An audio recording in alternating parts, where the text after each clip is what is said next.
ಎಲ್ಲರಿಗೂ ನಮಸ್ಕಾರ. ಇವತ್ತೇನು ನನ್ನ ಮೊಬೈಲ್ನಿಂದ ವಾಟ್ಸಪ್ ಮುಖಾಂತರ ಒಂದು ಮೆಸೇಜ್ ಹೋಗಿದೆ.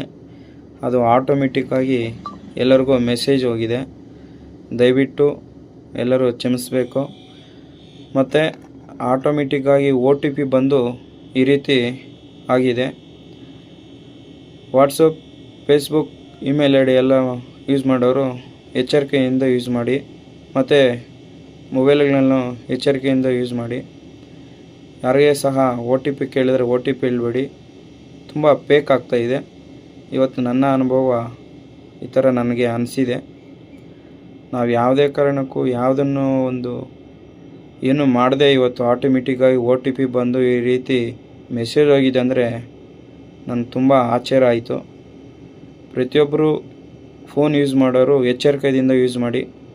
ಯಾರ ಹತ್ರನೂ ಸಹ ಫೋನ್ ಕೊಡೋಕ್ಕೆ ಹೋಗಬೇಡಿ. ಈ ಥರ ಫೇಕ್ ತುಂಬ ಮಾಡ್ತಾಯಿದ್ದಾರೆ. ನಮಸ್ಕಾರ.